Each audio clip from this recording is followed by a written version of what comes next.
오늘 시편 16편은 오늘 그 교재에 나와 있는 제목대로 힘든 세상에서 안정감을 찾는 5가지 길 이렇게 나와요. 그러니까 결국 안정감에 대한 이야기가 시편 16편의 핵심 키워드입니다. 안정감. 이 시편 16편 전체 흐르는 어떤 그 감정은 뭐냐면 기쁨이에요. 기쁨, 즐거움. 예, 이 기쁨과 즐거움이 어디로 연결되는 거냐면 안정감으로 연결이 되는 겁니다. 근데 참 신기한 거는 뭐냐면 기쁘고 즐겁고 그래서 안정감이 있을 수밖에 없는 환경과 상황이 전혀 아니라 전혀 안 기쁘고 오히려 너무너무 두렵고 무섭고 염려되고 가슴이 답답하고 사방이 이렇게 가로막힌 것처럼 느껴지는 막막한 현실 속에서 놀랍도록 기쁨이 막 올라오는 거예요. 평강이 올라오는 거예요. 안정감이 막 일어나는 것이죠. 오늘 그 고백을 지금 다윗이 하고 있는 것입니다. 오늘 이 순모임을 통해서 이제 순원들과 둘러 앉아서 첫 번째 질문을 뭘로 시작하셔야 되냐면 한 사람 한 사람 빠지지 말고 물어보세요.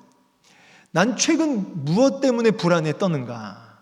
난 최근 무엇 때문에 마음이 이렇게 눌려 있는가? 사람이든 환경이든 한번 구체적으로 한번 물어보십시오. 뭐 디테일하게 다 나눌 수 있을지 모르겠지만 어떤 문제 앞에 내가 봉착하여 있고 어떤 감정을 느끼고 있는가, 그걸 나눠봤으면 좋겠습니다. 자, 그러면 이제 오늘 그걸 나누고 나서 그럼 그것을 결국은 어떤 식으로 그것을 뚫고 넘어가는가, 그것을 어떻게 그 감정을, 그 막막하고 두려운 감정을 어떻게 이기고 가는가, 이제 그 부분을 이제 순모임을 통해서 한번 살펴보자, 이렇게 하면서 시작하시면 좋을 것 같습니다. 가끔 이제 믿음의 선배들, 그러니까 저도 제 멘토도 그런 말씀을 하셨는데 분명히 두려운 상황인데 두렵지가 않다는 거예요. 저는 이제 학생 때 그 전도사님이 두려운 상황인데도 너무나 태연하고 담대한 모습 보면서 믿음이 저 정도 되고 사역자가 되면 저렇게 되는구나, 그렇게 이제 믿고 그렇게 살아왔고, 그리고 제가 이제 목사가 된 거예요. 근데 더 두려워요. 더 두렵고 더 불안하고 막 세게 담대하십시오 하는데 두려워요. 예. 그러니까 뭐 자녀가 조금만 아파도 막 불안하고 두렵고 누가 사랑하는 가족이 어디가 좀 안 좋다 그러면은 막 마음에 근심이 가득하고, 그러니까 안 두렵다 이렇게 얘기하면은 이제 요즘에는 어떻게 느끼냐면 정말 약간 의심이 되는 거예요. 정말 안 두렵다고?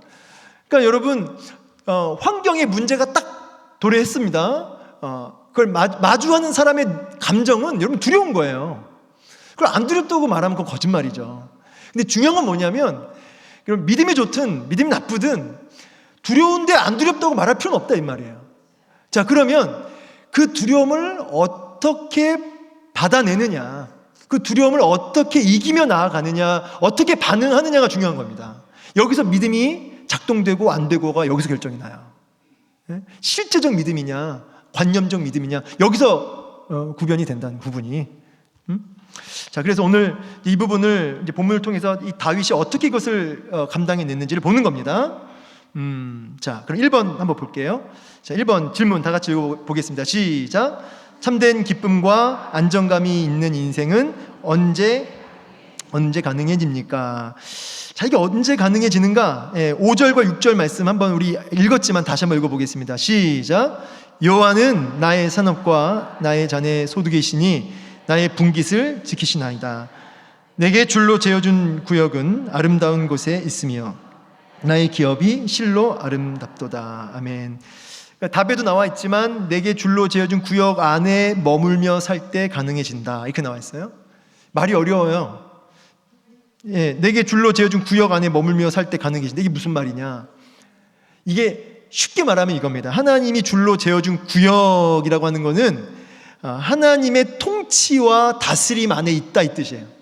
그래서 언제 우리가 환경을 초월해서 안정감과 기쁨과 평강을 누리는가? 그것은 하나님의 통치 속으로 깊이 들어갈 때, 하나님의 임재 안으로 깊이 들어갈 때 가능해진다라고 이야기하고 있는 것입니다.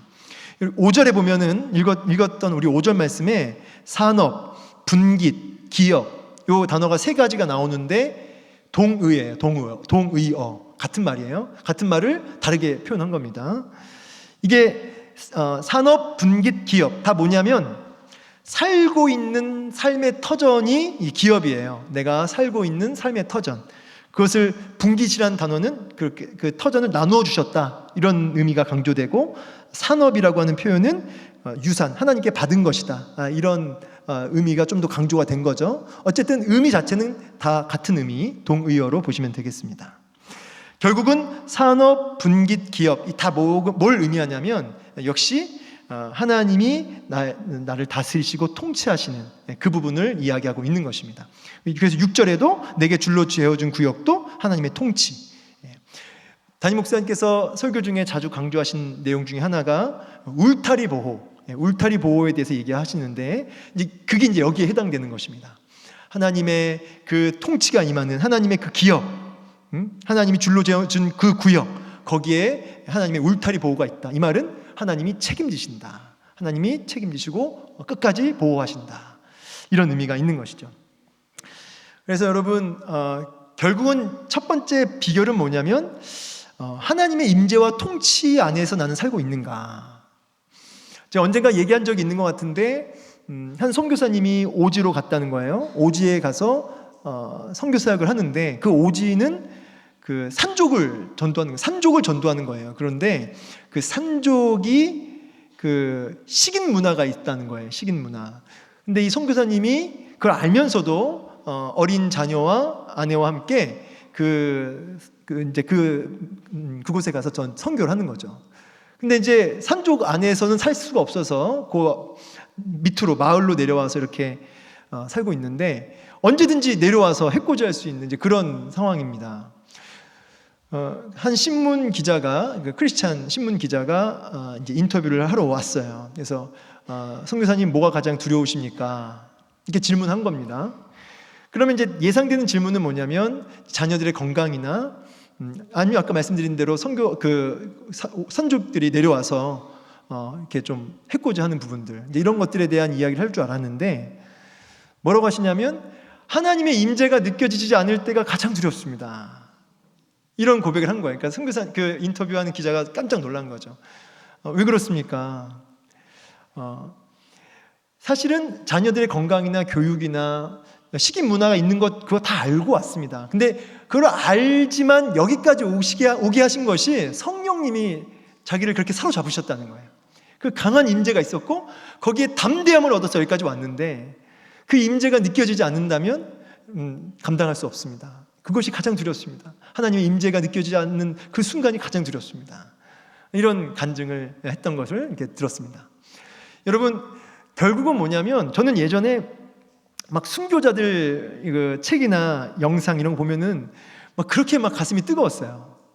저는 늘 그 학창 시절부터 예수 믿고 나서 그 가장 저 인생에 뜨거웠던 그 시기에 늘 했던 말이 그 기도 제목이 순교였어요. 순교, 죽겠다, 막 죽겠다 그랬어요. 근데 제가 작은 고난에도 벌벌벌 떨면서 나자빠지는 모습 보면서 굉장히 실족했어요. 저는 그래서 베드로를 굉장히 깊이 공감합니다. 베드로 죽겠나이다 그러다가 3번 부인했죠. 완전 저는 베드로 보면서 위로를 굉장히 많이 얻었고 실력으로 안 되는구나. 저는 그럼 어떻게 해서 선교사님들이 어떻게 저렇게 순교를 각오하는가. 저는 참 그분들이 대단한 줄 알았거든요. 근데 제가 신앙생활을 하고 공부하면 공부할수록 깨닫는 한 가지는 뭐냐면 그분들의 실력으로 그렇게 한 게 아니라는 거예요. 뭐가 대단하냐면 그 연약한 인생을 거기까지 가게 하시고 순교를 각오할 수 있게 하신 성령님이 대단하시구나. 그러니까 하나님이 그를 그렇게 쓰시는 거예요. 그렇게 사로잡아 가시는 거예요. 그러니까 내가 주를 위해 죽겠나이다 라는 고백 이전에 주님 은혜를 주시옵소서, 나를 사로잡아 주시옵소서. 그러면 누구든지 주를 위해서 살게 되고 주를 위해 살고 죽게 되는 줄로 믿습니다. 결국 사로잡으심이에요. 성령님이 그 임재하시는 거, 통치하시고 다스리시는 그 자리, 거기에 진짜 평강과 담대함이 있다. 그러니까 여러분 싹 뒤집어서 얘기하자면 불안하다, 두렵다, 걱정된다, 염려된다, 잠을 못 이루겠다. 지금 하나님의 임재와 혹시 관계가 없는지도 모르겠어요. 하나님의 임재를 경험한 지 너무너무 오래된지도 모르겠어요. 기도 가운데 기쁜 하나님의 임재 속으로 들어간 지가 언제입니까? 그게 너무너무 멀지 않냐 이 말이에요. 자, 2번. 이제 이렇게 제가 그 강의를 했지만, 이게 설교인지 강의인지, 여튼 뭐 했지만, 이런 식으로 순모임을 진행을 하셔야 되는데 잘 해보세요. 네. 2번. 힘든 세상에서 안정감 있는 삶을 살기 위하여 훈련되어야 하는 영역은 무엇입니까? 우리 답을 한번 읽어볼까요? 날마다 우리의 양심이 바르게 작동하도록 훈련해야 합니다.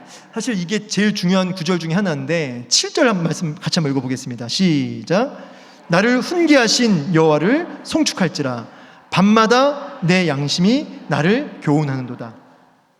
자 보세요. 하나님의 임재를 경험하는 것이 진짜 담대함, 안정감, 진짜 기쁨을 누리는 비결입니다 라고 제가 말씀드렸어요. 정답을 얘기해 드렸어요. 근데 이 정답은 다 알아요.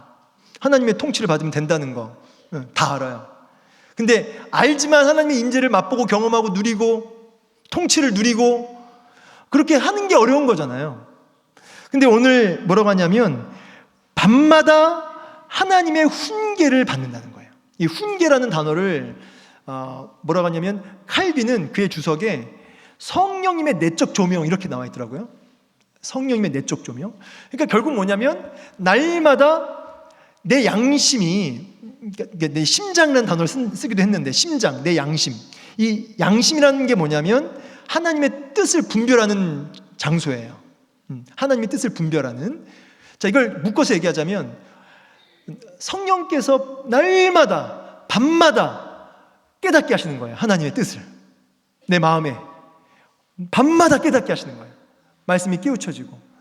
여러분 설교 듣고 막 무릎을 치고 막 깨달아지고 막 은혜 받는 정도가 아니라 막 깨달아지고 그렇지 정말 그 말씀이지 그런 뜻이지 하면서 가슴 깊이 공감이 되고 깨달아지고 막 가슴이 확 열리고 막 소생케 되고 이런 경험이 다 있으시죠? 마음을 막 눌렀던 게 막 사라지고 깨달아지면서 그러니까 이런 역사예요. 여러분 성령의 역사라는 게 뭐 순간순간 찌릿찌릿하고 막 그런 게 아니라 말씀이 확 열리는 거예요. 그러니까 깨달아지면서 내 마음이 짐이 확 날아가는. 그러니까 다윗이 그 두려운 상황에 그 답답한 상황에 하나님의 말씀이 심령 깊이 확 깨달아지고 확 열리고 그 심령에 그 훈계가 일어나는 거죠. 그 마음속에. 그러니까 결국은 여러분 밤마다라는 표현도 결국은 날마다 하나님과 독대하는 그 자리를 통해서 이 밤마다라는 게 하나님과 독대하는 그런 의미인데 날마다 하나님과 독대하는 그 자리를 통해서 여러분 하나님 말씀이 깨달아지는 하나님 말씀이 깨달아지는 그 일을 훈련하셔야 돼요. 그러니까 여러분 설교 홍수 속에 살고 있습니다. 맞죠? 예. 저도 인터넷 저는 이제 자동 운전할 때마다 설교 듣기 바쁜데 뭐 왔다 갔다 하면 몇 편의 설교를 들어요. 아주 유명하신 분들. 근데 여러분 얼마나 설교 홍수 속에 살고 있어요. 근데 중요한 건 뭐냐면 설교 홍수 속에 살고 있는데 여전히 불안한 이유, 여전히 설교 홍수 속에 살고 있고 주옥 같은 설교들이 넘쳐나오고 있는데 여전히 삶이 안 바뀌는 이유. 여러분 그 한 말씀이라도 제대로 붙들고 늘어지고 있느냐 이 말이에요. 그냥 막 쏟아지고 있는데 그냥 다 쏟아내는 거 아니냐 이 말이죠. 한 말씀이라도 이렇게 꽉 붙들고 집요하게 붙들고 그 말씀을 붙들고 늘어지고 새벽별이 떠오를 때까지 내 마음에 깨우쳐질 때까지 그 말씀 붙들고 늘어지는 그 한 가지가 있냐 이 말이에요. 그 부분이 있어야 된다는 거예요. 그때 여러분 진짜 성령께서 내 안에 통치하시고 다스리시고 세상이 줄 수 없는 진짜 평강, 기쁨, 안정감이 우리 안에 생기는 것이죠. 할렐루야. 아멘. 예, 저는 항상 이게 이제 강의를 하다 보면 이제 설교를 하니까 이게 제가 나눔 1번. 나눔 1번 다 같이 읽어보겠습니다. 시작. 최근에 나를 가장 불안하게 하는 것은 무엇입니까? 그리고 그 불안을 어떻게 해소하며 나아가고 계십니까? 그러니까 시작 질문은 최근에 뭐가 염려가 많았냐, 뭐가 힘들었느냐였고 이 나눔에서 포커스는 뭐냐면 너는 어떤 방법으로 그 문제를 해결하고 있지? 이렇게 물어보는 거예요. 너는 아무개 집사님은 아무개 권사님은 그럼 그 문제 갖고 어떻게 했어요? 그 어려움 가지고 어떻게 했습니까? 그걸 해결하려고 어떤 방법을 쓰고 계세요? 한번 물어보시라는 거예요. 근데 대부분은 어찌할 바를 모르는 거예요. 세상 사람들은 뭐 술로 아니면은 여러분은 술은 아니시죠? 예, 그렇게 믿습니다. 예. 이제 보통 여러분들 이제 일반적 성도들은 이제 수다. 막 이제 가까운 사람들하고 막 그걸 얘기하고. 근데 여러분 정말 나를 짓누르는 그 문제를 갖고 하나님 말씀을 의지하여 하나님 앞에 미추할 고주할 이렇게 쏟아놓는 마음을 다 쏟아놓는 눈물을 쏟아내는 이런 것이 있느냐. 이제 그 부분을 같이 나눠보면서 어떤 방법으로 나는 그 어려움을 해결하고 있는지를 한번 같이 정직하게 좀 살펴봤으면 좋겠습니다. 넘어가 볼게요. 자, 3번. 요동하지 않고 오히려 그 마음에 기쁨과 즐거움이 있는 삶의 비결은 무엇인가? 우리 8절 말씀 한번 다 같이 읽어보겠습니다. 시작. 내가 여호와를 항상 내 앞에 모시며 그가 나의 오른쪽에 계심으로 내가 흔들리지 아니하리로다. 아멘. 이게 뭐냐면 여기 오른쪽에 계신다라고 하는 게 어떤 방향을 의미하는 게 아니라 항상 우선적으로 모신다 이런 뜻이에요. 그러니까 결국은 이 다윗이 하는 말이 뭐냐면 기쁨과 즐거움을 항상 누리는 비결, 항상 주님을 우선적으로 모시며 살아간다는 거예요. 그러니까 내 앞에, 내 오른쪽에 이런 단어의 의미는 우선적으로 그분을 모시고 산다 이 뜻인데, 여러분 내 앞에 모시면 어떤 일이 벌어집니까? 눈이 마주치겠죠. 늘 주님과 눈을 마주치며 가장 먼저, 가장 우선적으로 주님과 교제하는 일에 힘쓰겠다 이 뜻이죠. 그러니까 급한 일이 있고 또 분주한 일이 많지만, 그러나 중요한 일, 진짜 중요한 일, 바로 하나님과의 교제하는 시간, 하나님과 눈 맞춤의 시간, 하나님께 내 마음을 토로하는 그 시간, 그걸 가장 우선시하겠다, 절대 타협하지 않겠다, 그 부분은 이제 이렇게 이해하시면 좋을 것 같습니다. 그래서 우선적으로 보신다 이렇게. 근데 여러분 옆에 8절 옆에 이렇게 써놓으세요. 그 사도행전 2장 25절에서 32절 한번 이렇게 써놓으세요. 사도행전 2장 25절에서 32절. 이거는 이제 제가 이제 사도행전 2장 25절에서 32절. 이게 뭐라고 나와? 신약에서 이 부분을 그대로 인용했는데 제가 읽어드릴게요. 25절. 다윗이 그를 가리켜 이르되 내가 항상 내 앞에 계신 주를 배웠으며 나를 요동하지 않게 하기 위하여 그가 내 우편에 계시도다. 그러므로 내 마음이 기뻐하였고 내 혀도 즐거워하였으며 육체도 희망에 거하리니 이는 내 영혼을 음부에 버리지 아니하시며 주의 거룩한 자로 썩음을 당하지 않게 하실 것이미로다. 주께서 생명의 길을 내게 보이셨으니 주 앞에서 내게 기쁨이 충만하게 하시리로다 하였으므로 형제들아, 내가 조상 다윗에 대하여 담대히 말할 수 있노니 다윗이 죽어 장사되어 그 묘가 오늘까지 우리 중에 있도다. 그는 선지자라 하나님이 이미 맹세하사 그 자손 중에서 한 사람을 그 위에 앉게 하리라 하심을 알고 미리 본고로 그리스도의 부활을 말하되 그가 음부에 버림이 되지 않고 그의 육신이 썩음을 당하지 아니하리라 하시리라 하더니. 아멘. 이 구절이 예수님의 부활을 그대로 이렇게 예견하고 있는 구절이에요. 이제 이 부분은 본문의 어떤 그 메시지 포커스랑 좀 흐려져서 안 맞아서 이거를 말할까 말까 했는데 그냥 짚고는 넘어가셨으면 좋겠어요. 이게 예수 그리스도의 부활을 미리 암시하고 있는 성경 구절이다. 근데 이걸 어떻게 연결할 수 있냐면 결국은 다윗도 뭘 보는 거냐면 주를 내 앞에 모시며, 근데 그 주님이 부활의 주님이라는 거예요. 부활의 주님, 하나님 나라 천국 부활의 주님을 바라보면서 안정감을 느꼈다는 거예요. 그러니까 여러분 부활의 주님, 저 천국이 내게 지금 가도 저 천국이 나에게 있고 예수님이 부활하시고 나의 메시아가 부활하실 것이고 나와 함께하고 계시고 내가 갈 본향이 있고, 이런 걸 바라보면서 오늘 힘든 이 시간을 버티며 견디며 나아가는 것이죠. 여러분 주님의 부활과 하나님 나라 천국이 있음을 여러분 믿으십니까? 정말 여러분 부활신앙을 믿으면 이게 어떻게 적용이 되냐면 오늘 죽을 수 있는 거예요.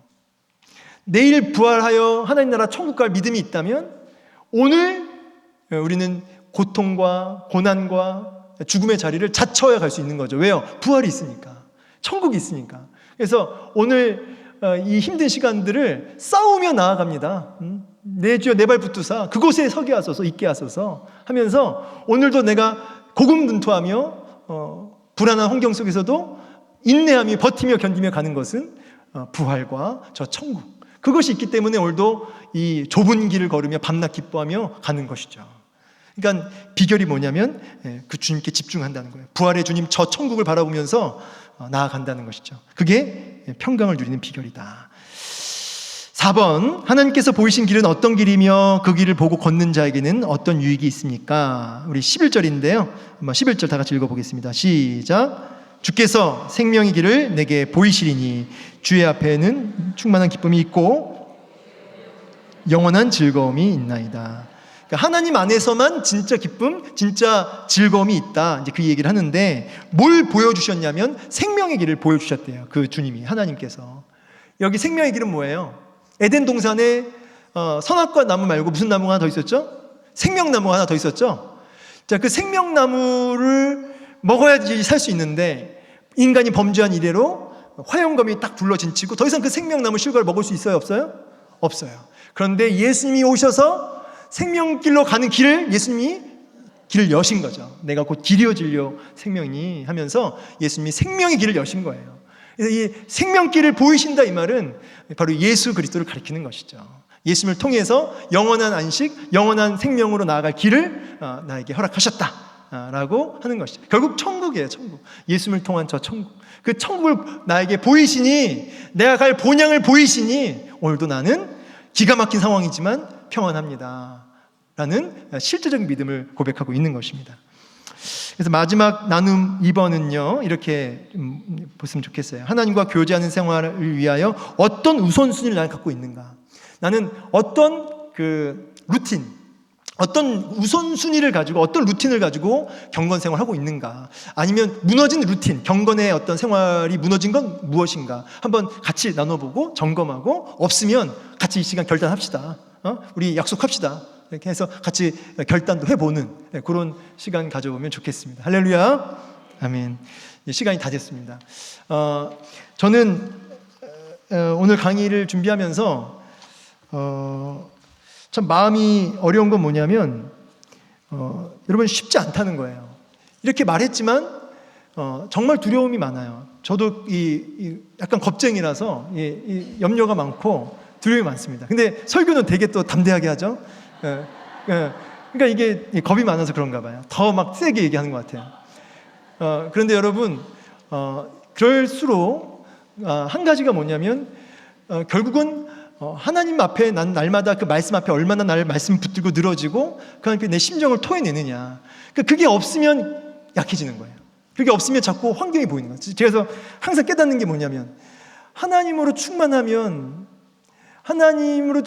모든 것이 티끌이 되는데, 태산 같은 문제도 티끌이 되는데, 하나님으로 충만하지 않으면, 말씀으로 충만하지 않으면 티끌 같은 문제도 태산처럼 느껴져서 성도님들이 힘들다, 어렵다 이러면은 막 불안해 떨고, 저도 같이 불안해 떨어요. 리더가 그래서 되겠어요? 근데 하나님으로 충만하면 괜찮습니다, 권사님. 내가 기도하고 있습니다. 담대하고 여유가 있거든요. 근데 여러분 똑같습니다.